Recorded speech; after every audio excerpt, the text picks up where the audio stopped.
En el estudio a Dante Delgado, presidente del Consejo Nacional de Movimiento Ciudadano y coordinador del grupo parlamentario de MC en el Senado de la República. Dante, te agradezco tu presencia hoy. Gracias, Guillermo, me da mucho gusto estar en un programa tan prestigiado. Muchas gracias. ¿Qué opinas de lo que está sucediendo en el país? Un hombre de tu experiencia, con tantos años en la política, que has enfrentado las situaciones más duras, cárcel incluso. ¿Qué opinas de lo que pasa en el país? Situaciones que no habían pasado, inéditas, la violencia que estamos viviendo.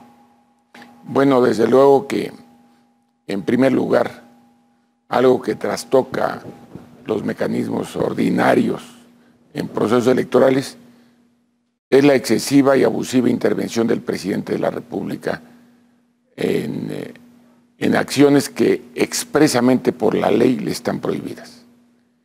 Y además que él lo diga públicamente cuando las normas se lo impiden, pues es trastocar el Estado de Derecho. Y eso es impropio.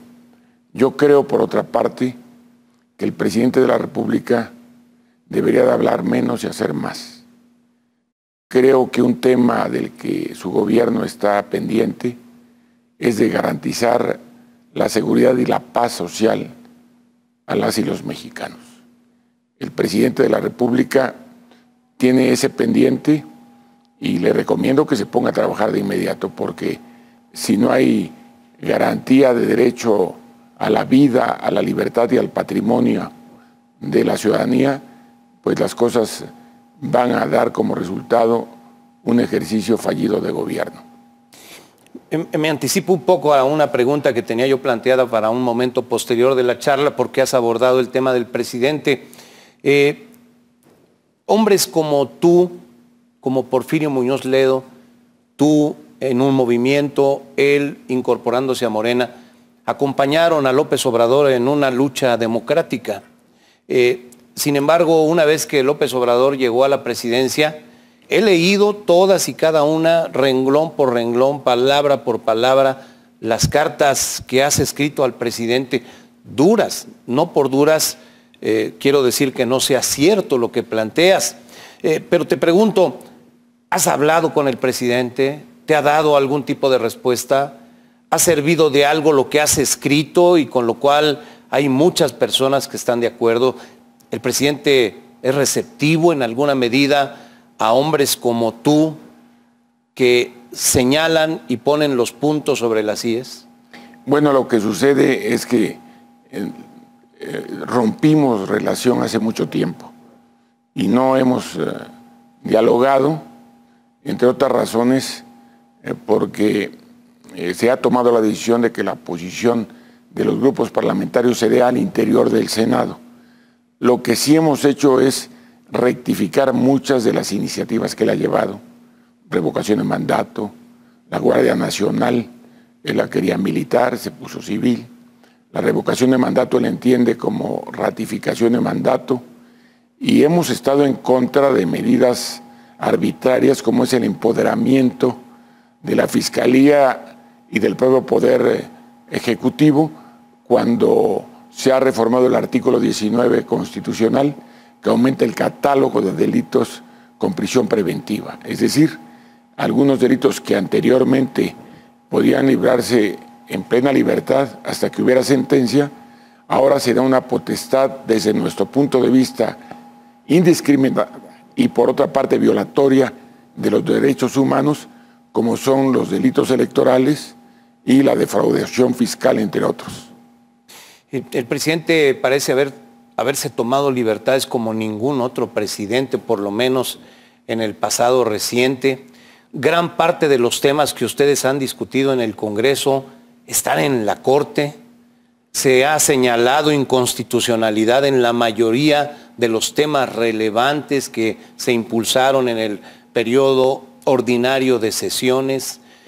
Yo recuerdo tus palabras en algunos de esos temas: la ley de la industria eléctrica, la ley de hidrocarburos, en un tema relevante como es este de la reforma al Poder Judicial y esta sorpresiva incorporación de un párrafo no previsto. Un transitorio. Un transitorio que le da a Arturo Saldívar, que es el actual presidente de la Corte, por cierto, y el presidente del Consejo de la Judicatura, la posibilidad de permanecer 2 años más al frente cuando no está. En una franca violación constitucional. Una franca violación constitucional. Y lo es porque la Constitución establece que el presidente de la Suprema Corte de Justicia es electo entre sus pares para un periodo de 4 años sin derecho a reelección. Y un transitorio de la ley orgánica del Poder Judicial le da potestad, entre comillas, de ampliar el periodo 2 años más, con la complacencia del presidente de la República, que dijo que le tiene mucha confianza al presidente de la Corte. No solo la complacencia, ¿no? Es decir, no solo se sintió complacido, ha externado en más de una ocasión el respaldo a eso que ocurrió en el Congreso. Y además fue más allá, porque dijo que si los ministros de la Corte no respaldan esa ilegal reforma a la ley orgánica en un transitorio, son corruptos. Y esto es todo lo contrario. Los ministros, todos, incluyendo el propio presidente de la Corte, tienen que pronunciarse por la inconstitucionalidad de esa norma por una sola razón, porque lo es. El presidente se ha excedido y bueno, el ministro Saldívar, no sé qué opinas, no pareció dar la respuesta que hubiéramos esperado frente a una violación constitucional. Así es, pero además, cuando el presidente le falta el respeto a los ministros, él como non entre pares debió haberle advertido al presidente de la República que le estaba faltando el respeto al Poder Judicial. Y en este país tenemos división de poderes. Y esos poderes pueden ser vulnerados. Por eso una de mis cartas fue orientada a evitar que el presidente de la República cayese en la tentación de capturar al Poder Judicial, porque es un acto de traición a la patria. ¿Tu distanciamiento de López Obrador obedece a su desempeño? Bueno, es ex ante. Lo hacemos en función de las actitudes que adopta con quienes habíamos sido aliados en el pasado, el ingeniero Cárdenas y de él para jefe de gobierno en la elección de 2006 y de 2012, y sin ningún miramiento, de la noche a la mañana, todos los que habíamos sido sus aliados pasamos a ser lo que él denomina mafia de poder, cuando los únicos que están cerca de él son a los que él calificaba como eso. En esta elección, MC, ¿qué rol juega? Porque te lo pregunto porque me parece que Movimiento Ciudadano ha tomado la decisión de ir por su cuenta. Así es. Y sin embargo hay personas que dicen no, están haciéndole al cuento y en realidad están con López Obrador. Quisiera que le expliques al público. Bueno, de manera muy simple. Movimiento Ciudadano tiene la obligación de ponerse a prueba ante el electorado. Y esa decisión la hemos tomado siempre en las elecciones intermedias. Nosotros creemos que en este momento sería estratégicamente más correcto que todas las fuerzas políticas de oposición hubiéramos ido y hubiéramos participado de manera directa. Creo que ha sido un error la estrategia que ha seguido la oposición,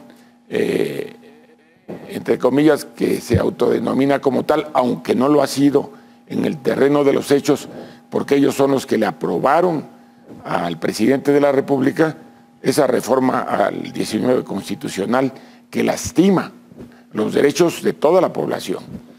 Y por otra parte, porque eso hubiera permitido que con buenos candidatos en cada una de las regiones, esas fuerzas políticas hubiesen podido recuperar votos que antiguamente habían obtenido y que al juntarse los que habían sido opositores históricos, desde luego que ve la ciudadanía con recelo ese tipo de decisiones políticas cupulares.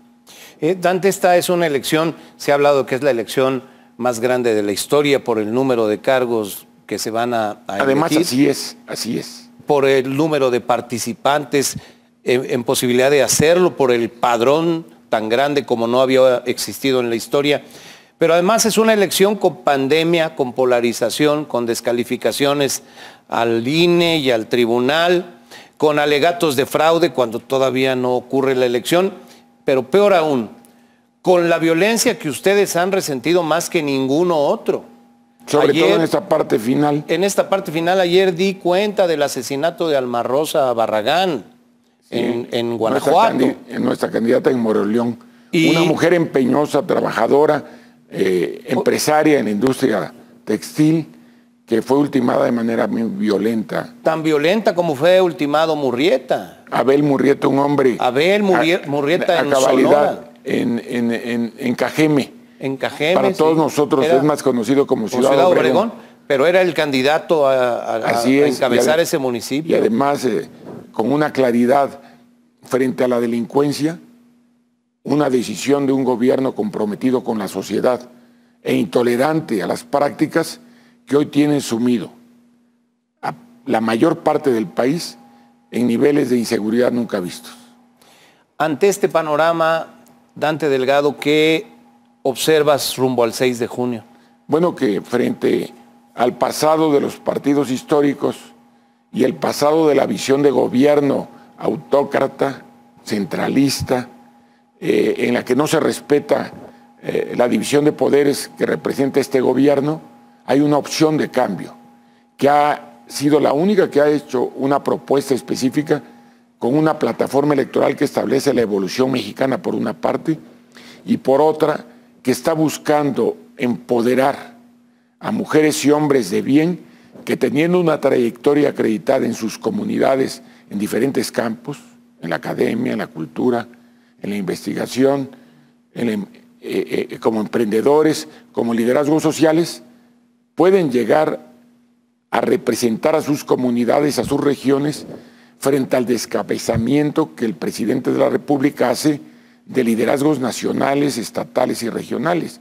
Frente a ello, Movimiento Ciudadano es la única organización que ha estado abierta y tiene perfiles de personas realmente comprometidos que en este momento nos van a permitir gobernar las segundas zonas metropolitanas más importantes después de la Ciudad de México, que son Guadalajara y Monterrey, y además ganar el estado de Nuevo León, la ciudad de Monterrey con Luis Donaldo Colosio, el estado de Nuevo León con Samuel García, y ganar Campeche con Eliseo Fernández, y aquí muy cerca de aquí, una ciudad con una dimensión reducida pero con alta densidad de población como es Nezahualcóyotl, que tiene más habitantes que varias de las entidades federativas del país. Es decir, Movimiento Ciudadano está llamado a ser la fuerza de mayor crecimiento con candidaturas de mujeres y hombres comprometidos en un cambio de profunda transformación social para el país. Hoy Monreal, tu colega senador, hablaba de nulidad de la elección como medida extrema, lo estoy citando textual, para salvaguardar la democracia. He escuchado opiniones preocupadas, no solo con la intención de declarar un fraude electoral, sino incluso de llegar a la intención de declarar la nulidad de la elección. ¿Qué opinas? Desde luego que considero que es un error de comunicación política. El mensaje que se tendría que estar lanzando desde la Presidencia de la República y de las instituciones públicas es un mensaje de confianza, de certidumbre. Y por un lado vemos actos de violencia, de crímenes atroces que lastiman a familias. Desde aquí un saludo respetuoso a la familia Murrieta y a la familia Barragán por parte de compañeras y compañeros que se han visto afectados tanto en Sonora como en Guanajuato. A todos ellos nuestra solidaridad. Y por otra parte, resulta realmente preocupante que frente a un ejercicio que debe ser de transparencia, de rendición de cuentas, de autoridades que quieren reelegirse y que seguramente no serán reelectas si no han cumplido con su responsabilidad, frente a candidaturas que surgen de la sociedad, en lugar de mandar un mensaje de confianza y de certidumbre, mandar mensajes de descrédito de un proceso electoral que está en marcha, pues es verdaderamente, desde mi punto de vista, un error que lastima la buena conducción de un proceso electoral que desde mi punto de vista debe hacerse plenamente y a la luz del día y con la participación de la ciudadanía, con transparencia. ¿Qué le espera a México? ¿Cuál es el futuro inmediato que imaginas para nosotros después del 6 de junio? Bueno, desde luego que el presidente de la República no tendrá la mayoría que tuvo en la Cámara de Diputados. Las posibilidades de que tenga construcción de mayorías mecánicas prácticamente para tener las 2/3 partes en la Cámara de Diputados está totalmente descartada. Y adicionalmente, Movimiento Ciudadano continuará jugando un rol de responsabilidad, de alta responsabilidad, como el que hemos desempeñado en el Senado de la República. Los senadores que tiene Movimiento Ciudadano somos los que determinamos si procede o no una reforma constitucional. Si las fuerzas que hoy dicen que están en contra del gobierno no toman decisiones como las han tomado de respaldar esas iniciativas a petición de sus propios gobernadores y a petición de sus propios liderazgos políticos. En el Senado ha habido congruencia por parte del Movimiento Ciudadano y en la Cámara de Diputados ha habido congruencia de los diputados ciudadanos. Ahora tendremos un número creciente de diputadas y diputados de Movimiento Ciudadano y seremos también esa fuerza de equilibrio, y tengan la seguridad, los medios de comunicación, quienes nos dan oportunidad de recibirnos en sus hogares, que Movimiento Ciudadano tiene un claro compromiso de solidaridad con la población, con la sociedad nacional, y en ese sentido vamos a honrar el compromiso de su respaldo, que es creciente en todas las regiones del país y que sin duda permitirán que seamos la fuerza de mayor crecimiento electoral el próximo 6 de junio. Dante Delgado, te aprecio mucho que hayas aceptado la invitación para venir. Dante Delgado, presidente del Consejo Nacional de Movimiento Ciudadano, además de coordinador de la bancada de MC en el Senado. Muchas gracias por aceptar la invitación. Guillermo, a ti y a este importante medio de comunicación por permitirnos llegar a sus hogares. Seguiremos en contacto, Dante. Gracias.